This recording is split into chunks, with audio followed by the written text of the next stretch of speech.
Somehow it has been 10 years since the Pacers Heat first Eastern Conference Finals, a great best of seven that went all the way to seven. Tom Lewis from Indy Cornrows and I chat all about that series today and what the current Pacers need to do to get to that Pacers level. It's all coming today on the Locked On Pacers podcast. You are Locked On Pacers, your daily Indiana Pacers podcast, part of the Locked On Podcast Network, your team every day.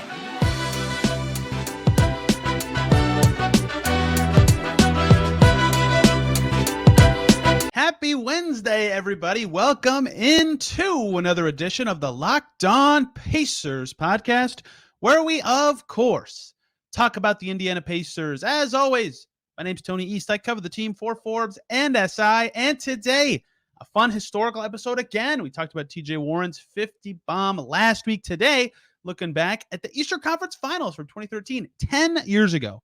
I can't believe it's been a decade. Perfect round number time to look back at that series. Hey, we'll do 2014 next year. And who better to do that than Tom Lewis, who's been covering this Pacers team for forever, was in the fieldhouse for many of those games in that series. A great battle with the Heatles and LeBron James. We get into all aspects of that series. Paul George's clutchness, not having Hibbert on the floor at the end of game one, which we both actually think was right, and a lot of other stuff about that series and what the current Pacers can learn from and emulate about those old Pacers teams. Really fun conversation. As this week progresses, we're going to go to 4 days a week, I've decided. I can't stay away from podcasting. So tomorrow, surprise, new episode. We'll talk about Tyrese Halliburton's Team USA debut. That went great. A lot of interest in that, actually. So excited to talk about that. And some other various newsy topics about the Pacers, other international play. Buddy Hield played 2 games this week. Friday, we will talk about Blood in the Garden, Chris Herring's book about the 90s Knicks and all the Pacers inclusions there.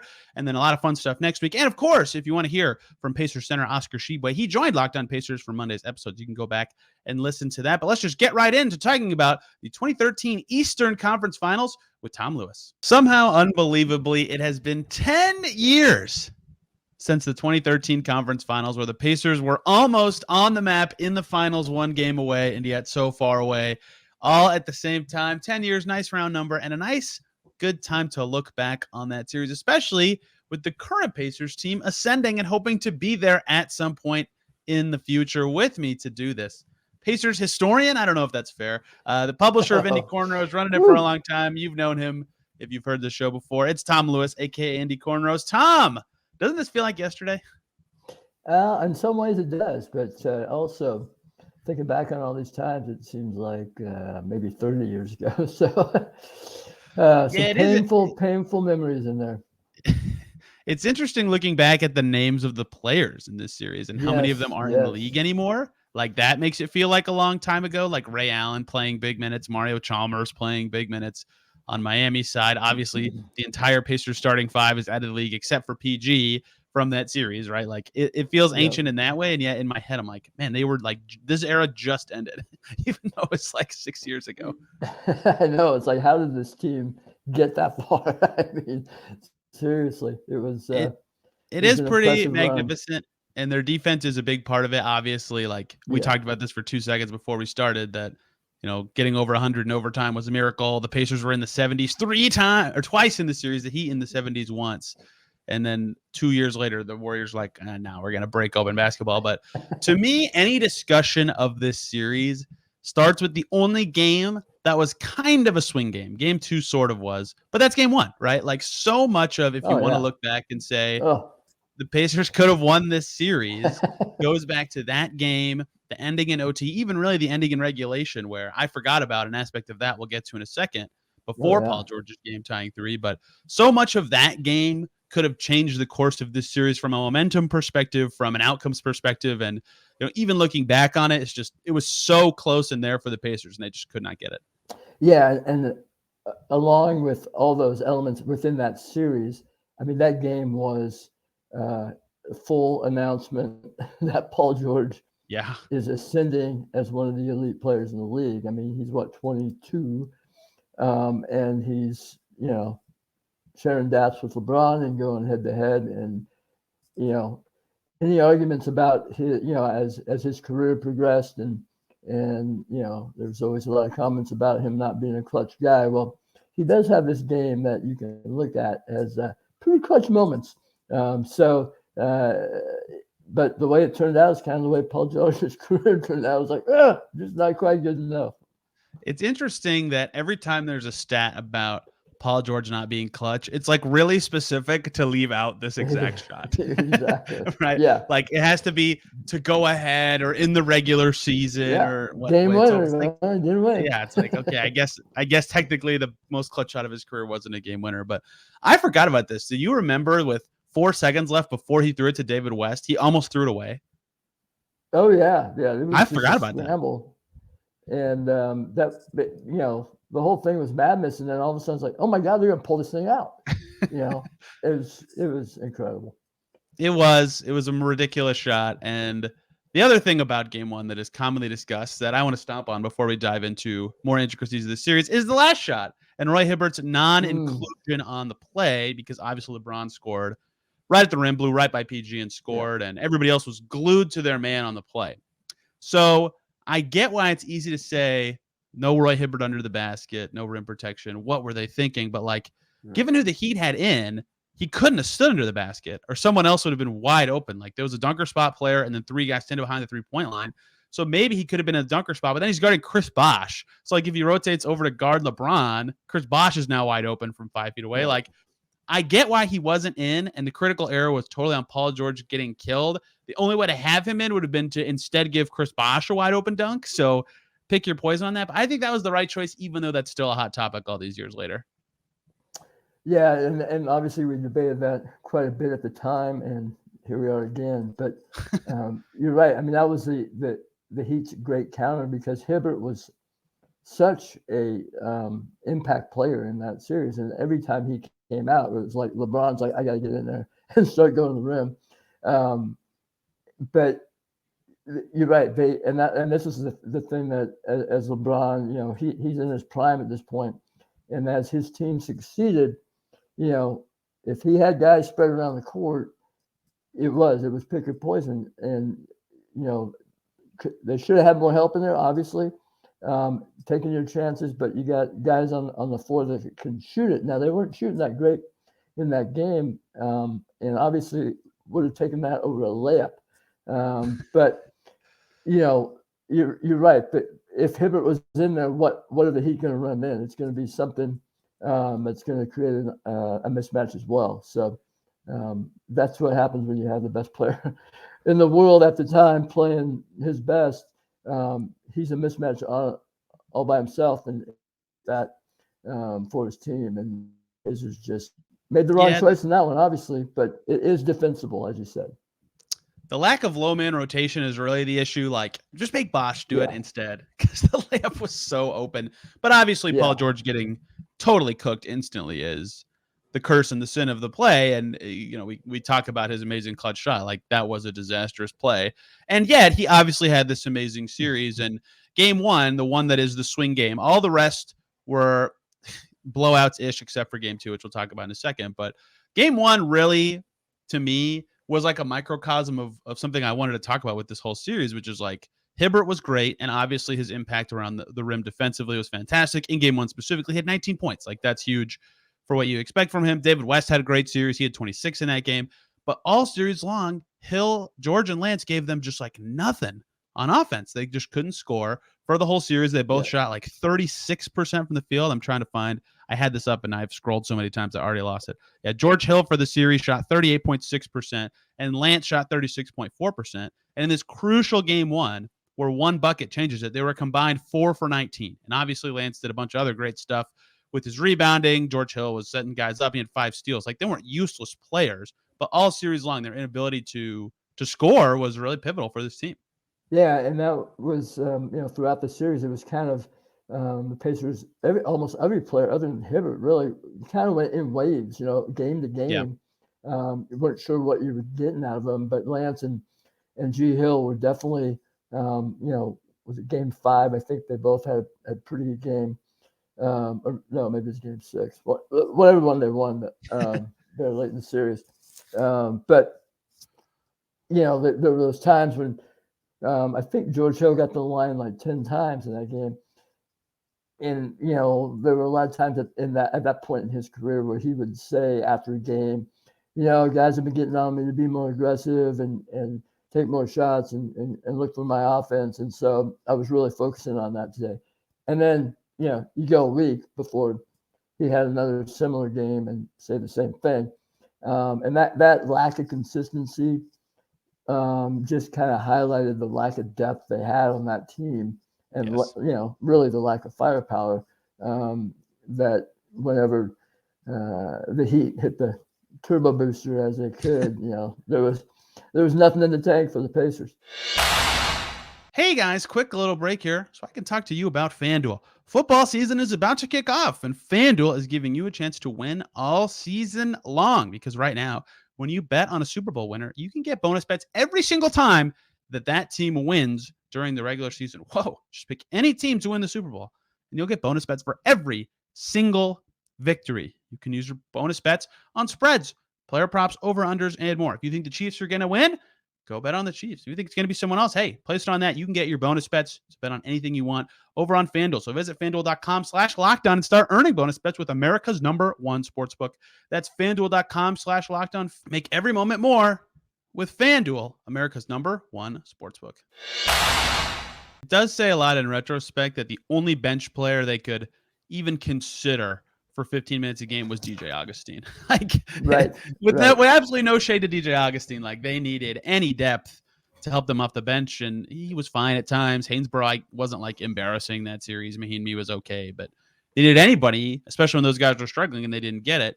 And to your point about Hill being aggressive, in game 2, he was 6 for 8. He got to the line 7 times, 5 rebounds, 3 assists, 3 steals, 18 points, and they win. And they were competitive the whole game and ahead, and that was probably their most complete game as a team. It was very important, and even looking back on some of these games, to see how much their impact changes the way that Heat can't just overload PG all the time, and Hibbert doesn't have to just scrap offensive rebounds to score. When they were a team and had reliable weapons from all over the floor, they were really good. They could compete with this Heat team. They just didn't get that every night, and that was a big part of game 2. But really, to me, a big part of the whole series in general. Yeah, and again, as you mentioned, that depth, and that was really keep going back to LeBron. Obviously, he was the factor, but the Heat even had guys they could play off the bench, and they didn't have to rely on Haslam and Chalmers to play heavy minutes. They could, they had some good moments, obviously, but they were able to have the threat of Ray Allen, Shane Battier, and those guys up there, and that was something the Pacers just could not lean on. It's interesting too, the way that the NBA has evolved in the 10 years since, to look back at how a defensive team could do this, right? Obviously Roy Hibbert was way ahead of his time, but a team like that Pacers then, and Vogel still gets away with this, but that just it was such a labor to score, but they could stop you enough that it didn't matter. Well, that just doesn't work. It doesn't happen anymore because of how spread out the game is now. Guys like Hibbert have to be a little more mobile, and you don't see those teams do well in the postseason. The Cavs this year, second best net rating, great defensive team, and they get to the postseason and they were just embarrassed in their offense. That it was not very good in the half court, wasn't good enough. And that's not the perfect analogy for a team to use. It's just, that was another part of this that stood out to me. It's wow, it obviously happened the very next year for the Pacers, and the Spurs were still relevant for a while, but this could never happen again the same way it does now. Yeah. And that kind of goes back to, looking at this team and wondering, wow, how did they make it to the Eastern Conference Finals? But I think that was one thing that, I always felt Vogel was underappreciated. I mean, he cut his teeth, in the film rooms and game planning, and he was a great game planner with whatever he had. If his guys showed up, they were going to be in the game, and they were inconsistent, obviously, in this series. But you're right, the style of play and the way, a few of these games you're watching, and it's almost like it is the old-fashioned, just trying to get the ball as close to the hoop as possible and just keep throwing it up and rebounding. I looked back at the series the teams played the year before, and I think the Pacers won one of the games 78-75, and the teams combined were 4 for 31 from 3 total, both teams. So, that's just not the game we're watching today. I know the score of the Tayshaun Block game by heart, and I just sometimes don't think that's really what the score was. I'm like, you're telling me that was to What tie are the you game at doing here, Tony? 67? You're just trying to bring up all the ghosts. Yeah, I'm hurting everybody today. No one's going to be having a good time at this point. So another thing that stood out to me looking back on this series is the Pacers just had these flummoxing quarters, right? Their only home loss in the series in game 3. Second quarter, they get smoked by 10 points. They lose that game by 18, right? They got smoked the second quarter. Game 5, they lose by 11 in Miami. Same kind of deal. Third quarter, 30-13 Heat in that third quarter. Game 7, obviously they got embarrassed wire to wire that game mostly, but same deal. Second quarter, they were ahead after one, and the second quarter was 33-16 Heat. Obviously that team had ridiculous star power and was amazing, and they won 2 titles and made finals on finals for a reason. But what to you was the reason that, and I think that part of it is just that their half-court offense wasn't awesome, but what to you is the reason that the Pacers just had these awful stretches that really cost them the series in retrospect, because they were pretty much even for the rest of those games outside of those quarters? Yeah, I mean, that you mentioned it, those long stretches. Even in the game 7, finishing quarters poorly and falling behind by double digits and then by 20, and it just was. I feel like the offense when they were bogged down, and while they did have a lot of success going into Roy, that I feel like the Heat had adjusted and were forcing the Pacers into uncomfortable positions with the ball, and they weren't able to get out and do their thing. And I mean, it goes back again, George and Lance, when they're not feeling good and rolling, then they're kind of just, trying to be a cog in the machine instead of trying to make things happen. And obviously in that game 7, PG had a rough night. And again, it just goes back to not enough firepower, and you can't, the Heat had that ability to hit the booster, and the Pacers just couldn't catch up. And I think there's a little, I don't know, it felt like at times there was a little bit of an emotional letdown with those guys. They were an emotional team. They could get hyped. They could get going when things were good. Hibbert, very emotional player, very emotional. Even though his face was stoic, he was an emotional guy, and he could get down on himself. Obviously, Lance, a bit emotional. So other than David West being, kind of that strong figure who could crack the whip a little bit, all those guys were either young and or not really up for that primetime level of play that the Heat were throwing at them. Yeah, it just snowballed so bad in those moments. And I think we kind of already alluded to it, but their half-court offense, when it was bad, it was really, really bad. Yeah. Right. And even looking back, like their assist leader in the series was Paul George. Right. And that's fine. But Paul George, best season before the Clippers, his best ever assist season was 4.1 per game. Right. Like he's not that kind of setup guy. And it's not like you need to have awesome passers to be an awesome offense, but the only 2 guys who averaged even 4 assists per game for the Pacers this series were George Hill and PG. Like they just couldn't set up good stuff all the time. And this was kind of, I don't know if this got like I didn't cover the team back then. I don't know if it's ever got up to this level, but like around this time is when my friends started saying stuff to me like George Hill's not a point guard. George Hill's a shooting guard. He shouldn't be playing the point. It's like, I guess I get it. And that series kind of emphasized why people thought that, even though he was like a good organizer, but they didn't have like, he wasn't just like breaking guys down and setting up plays. And at times that was really killer for them. Yeah. Yeah. And I mean, there were times where he would talk about, his real estate in the corner, after he'd give up the ball, and that was true. And, a lot of times some of the biggest plays would just be Paul George pulling up from 3. And that isn't something that was, sustainable. But in Game 6, he was making a run, and then Paul hits a 3 to stop that, and they go on a 19-9 run to close out the game. But they had gotten the stops and gotten out, and were able to get easier offense that way. But you're right, it wasn't while George would maybe bring up the ball, or Lance would bring it up, or whoever, it wasn't a finely tuned machine once they got in the half court. So they were one game away this year from beating the Heatles, 2 games the year before, 2 games the following year. I'm just twisting the knife all over the place today. Did you ever think that this core, this team could do it, could beat the Heat, or even just make the finals in general if someone else beat the Heat? Like, because to me, they played the Heat really well. They obviously had some sort of quality game plan, but like they would also struggle with Pero Antic. It's like, it was it was so flummoxing this team in the postseason. Like they always came out on top against the non-Heat teams, but it was always hard, right? They went to 7.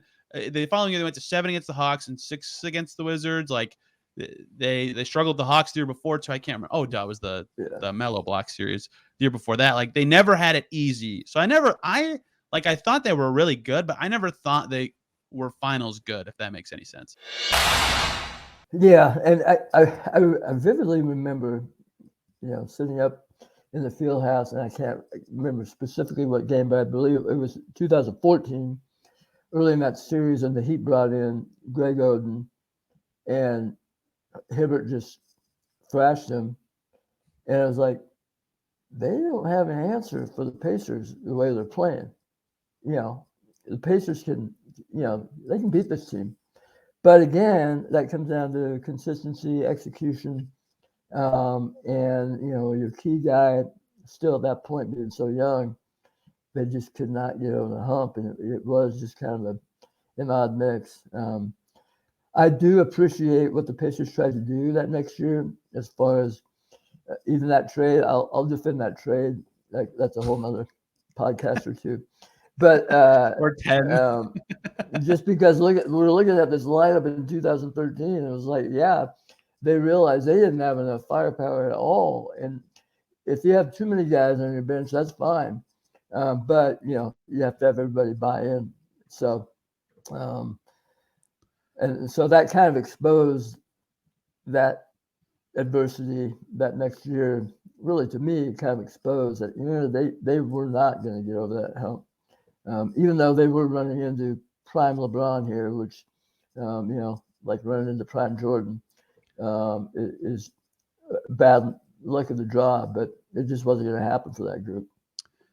Look, I get that chemistry matters, and Danny Granger was a good veteran, but like he shot like 35% that year or something. Like he wasn't giving him anything. I get why they did it, and I get why it hurt the team, and I get why they did it. Both. Yeah. And they needed depth. We just talked about it. They needed depth like crazy. Turner could give him something. Like it made some sense. And I mean, if you really go back, I mean, Hibbert was kind of fading a little bit, and I was like, okay, this is good. This should give him a good incentive to fire up. And instead, he kind of went the other way, which again is tells you what you need to know about that team. They just weren't quite well. And Bynum, I think Bynum was more of a sin than the trade too. I think. Like that just the Bynum thing was it was nuts. It turned out to be nuts. I understood the idea though that they wanted to start getting some more out of Roy, and things were changing a little bit. It is interesting to watch back in these games in 13, and which was his prime for verticality. And there were a lot of sideways maneuvers, sideways jumps in that he was getting away with then, which obviously was flipped on him and essentially took him out of the league. But yeah, a lot of little moving parts that could never get in sync for that group. Really, that's what it ends up being. They were close, and yet so far at the same time.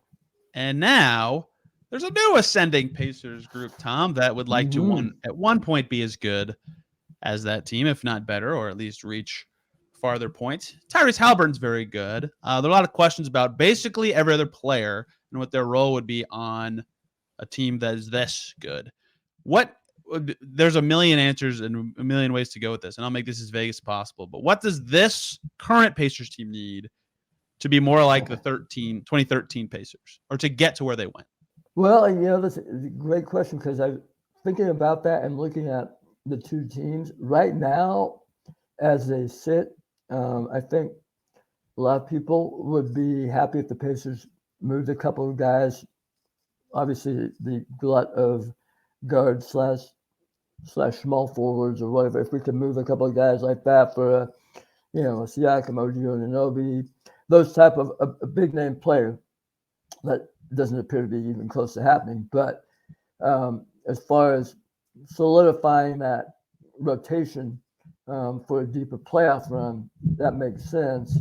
However, with this young group right now, where they are, I kind of am warming to the idea of having all that extra depth, because they may need it throughout the year just to have a good jump in the standings. Even the TJ McConnell, guys are getting hurt. He may not play that much, but he may play 15 critical games, and we'll be able to give spot duty here and there to help keep guys fresh. And I think they, having some of those veteran guys like Buddy Hield available, and he's going to be a critical player if they hang on to him. If they're going to be a team that wants to make a surprise run in the playoffs this year. So it's interesting to think of all those parts. But again, it kind of goes back to what we're saying in 14. It's like all those parts have to buy into their role and what the bottom line is. And I think it really helps having a leader like Halliburton. But again, like PG, he's young and just starting that ascension and going to have to develop those scars. I mean, he wants to get in the playoffs, let alone have a playoff scar. So I don't think it would be bad to have a lot of familiar faces around him as they're trying to make that run this year. I think I wonder who's their David West, right? Or who will be their David West. They get thumped in that 2011 first round series, but it was clear then with Granger playing well and PG coming up, this is something. This team is something. They're going somewhere, and they were able to lure a very good player who fit them very well, talent-wise and culture-wise. And obviously it's easy to say this on this team in retrospect because that Pacers team just had that the swagger was, the toughness mantra. But David West fit that perfectly. So it's not that they need someone with toughness, but James Johnson definitely brought it. You know this from last year. Brought them an important element of that as a team. He didn't play though. Who is their David West going to be? Maybe they already have that guy or just got that guy on their team. But who's the guy who they bring in who brings their whole culture together and is also really good and is the steadying hand when I hate to bring him up again.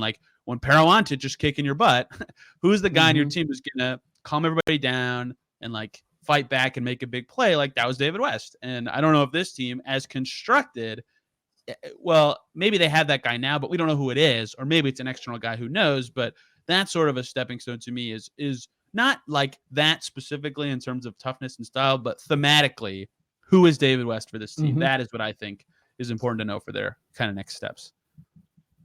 Yeah, it'd be interesting to see how Bruce Brown emerges as a guy, as a voice, and maybe could be that type of a player. He's not the type of player David West is, but as far as that leadership style, someone who's been in the trenches at the highest level, and can bring something out of people. I'd be great if Miles Turner could take a jump in his development as a voice. But, I'm not really holding out hope on that. I just would like him to play consistently at this point. But again, and that goes back, TJ McConnell is kind of a guy like that, who doesn't mind getting on guys, even though, again, you'd like to have that guy on the court some as well. So you're right. It's there's a couple of guys who could emerge like that. But it does seem like if you want to get a guy who, and again, it goes back to what I'm saying, a talent level of a guy like a Siakam OG, but maybe someone with more experience, because this group is young for the most part, would be very helpful to nudge them forward and give those young guys that confidence they need. I agree with that. And the other part of it I wanted to bring up, and I emphasized this earlier, is like everybody talks about depth and what it means, and everybody says, well, when you get to the postseason, you cut out all these rotation guys, and your depth's not as important. And that is true, but you can't have none or next to none, as the 2013 Pacers made very obvious. And like the Heat's depth wasn't awesome, but like they had off the bench Haslam, Chris Anderson, and Norris Cole all played over 100 minutes in the series. Battier played 97, so he basically played 100. That's 4 guys who they could reliably count on for, this isn't even a lot, but like 14 minutes a game. The Pacers had no bench players play 100 minutes. Augustine was 1 minute away, so okay, that's fine. But like you can't have none, and the Pacers as constructed are they're probably too deep, right, as you already said, but there is value in having some of those guys. So when you get to the playoffs and you have your well-constructed team, you still need something off the bench. You can't have just nothing. And I think that is something to learn from this team 10 years later. Yeah, and that's the thing. A lot of this stuff will sort itself out throughout the year, assuming everything is going well. But yeah, you can see so many different variations of this group working out. You know, I mean, yeah, you can see Neesmith playing a big role, or who knows, maybe he doesn't play at all. The guys have shown that they're, can be a quality player in the rotation, but it's just a matter of, again, just like finding that leading voice to step forward. The competition hopefully will have some of these guys emerge and be able to be, a consistent, reliable force, every game and be ready to have a stout playoff rotation. Anything else from the 2013 series that you feel like is under discussed or not talked about enough? Well, there's one thing that I just wanted to bring up is my all-time favorite moment at a live game at the Fieldhouse, and that was Game 6. LeBron drives into Roy Hibbert, tries to dunk on him, puts his knee in his chest, gets called for the offensive foul, and he's normally complaining, but then he sprints to the other end of the floor, and from the time he started running to the time he got to the other end of the floor, the Fieldhouse was absolutely out of control, just mayhem, because it was no one knew what was going to happen. I mean, was he going to tackle somebody? Was he going after a ref? Was he going to run out the tunnel? I mean, it was unbelievable that he wasn't thrown out of the game. I mean, you talk about showing up a ref. He was teed up, but that was kind of the clincher on, you knew the Pacers were going to win that game, and now LeBron has lost it. So it's like, let's go down and take him in Miami in Game 7. But that one moment where it was like, what is he doing? LeBron has absolutely lost his mind. Was about as much excitement and fun as I've seen in the Fieldhouse in all the years I've been down there.